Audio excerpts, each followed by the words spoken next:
Olá, irmãos, graça e paz, tudo bem? Espero que todos estejam bem. Vamos meditar hoje em Efésios, capítulo 5, versos 28 a 32, ou melhor, até o 33.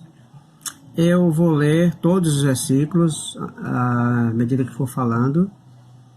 Então, irmãos, aqui nesses versos, o que nós temos é o amor de esposos por esposas, o amor de Cristo pela igreja. Temos aqui também o amor ou o cuidado que o esposo tem que ter por si mesmo. É isso que Paulo está tratando aqui nesses versículos. No verso 28, Paulo começa dizendo assim também. E aqui ele está se referindo ao amor de Cristo pela igreja, que são relatos dos versículos anteriores. Então, assim como Cristo amou a igreja, assim também os maridos devem amar a sua mulher como ao próprio corpo. Quem ama a esposa, a si mesmo se ama. Então aqui está claro, irmãos, quando Paulo diz que os maridos devem amar a sua mulher. Então é um dever do marido amar a esposa. E aí, em continuidade, ele vai dizer que o marido deve amar a esposa como a si mesmo, como o seu próprio corpo. Isso aqui é um desafio, né? É muito mais complicado você amar a você mesmo do que a esposa. Ou melhor, do que amar alguém. Porque amar a si mesmo é fazer tudo aquilo que é bom para si mesmo. E nem sempre nós fazemos aquilo que é bom para nós mesmos.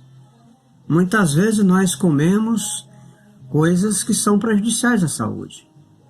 Coisas enlatadas, né? Coisas químicas. Nós comemos aquilo que estamos proibidos de comer, né? Às vezes não fazemos dieta quando precisamos e comemos de tudo e prejudicamos ainda mais o nosso estado de saúde. Nós muitas vezes não fazemos exercícios físicos, vivemos no sedentarismo, e quem ama deve cuidar do corpo nesse sentido, de exercitar-se para não entrar no sedentarismo, para não aumentar as taxas, né, que possam trazer consequências graves para o corpo e para a saúde. Na verdade, quem ama a si mesmo dorme o suficiente, ou deve dormir o suficiente, e nem sempre a gente dorme o suficiente. Quem ama a si mesmo deve evitar estresse, e isso é difícil. A gente às vezes acumula estresse, né? Acumula problemas em decorrência do estresse, porque o estresse, segundo alguém já disse, é o grande mal do século. Então o estresse pode gerar outros problemas. Eu, por exemplo, tive problemas sérios por conta de estresse. Tive labirintite, tive o sangramento pulmonar, hemorragia interna, e tive outros problemas por conta de estresse. Então, meus queridos, quem ama a si é alguém que cuida realmente de si. E é difícil a gente cuidar realmente de nós, a gente negligencia. Então nós negligenciamos o amor a nós mesmos.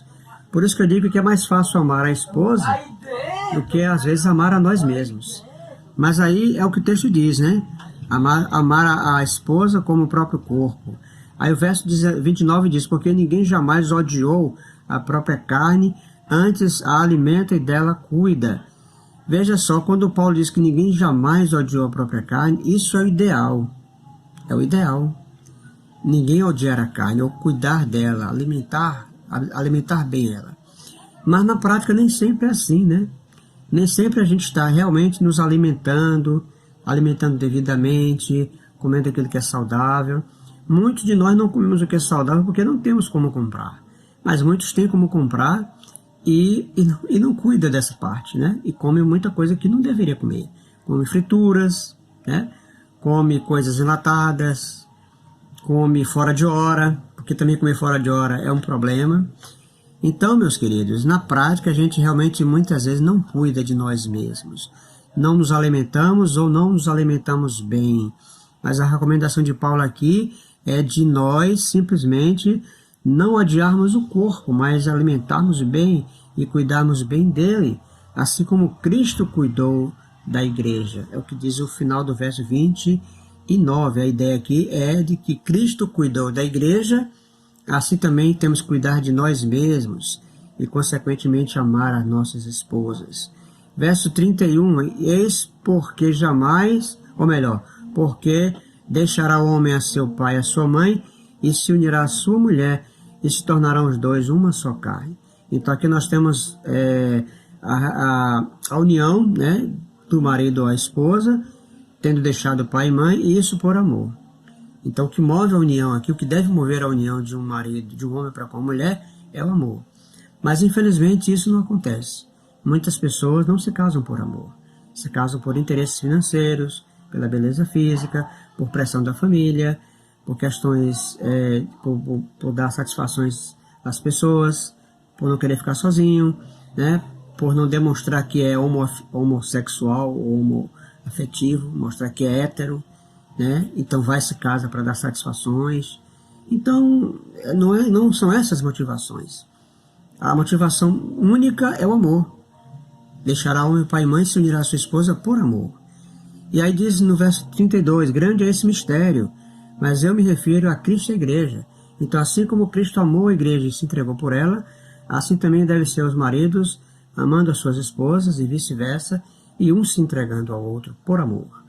E no verso 33, não obstante vós, cada um de per si, também ame a própria esposa como a si mesmo, e a esposa respeite ao marido. Então, mais uma vez, Paulo fala do amor dos maridos para com as esposas, e o amor para consigo mesmo, e as esposas respeitando o marido. Então, há dois deveres aqui, né? O marido amando a esposa e a esposa respeitando o marido.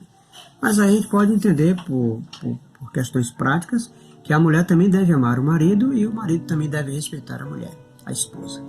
Então, que Deus possa nos abençoar, que possamos ser formar um lar baseado no amor, né, de uns para com os outros, principalmente do marido amando a esposa, e baseado no respeito.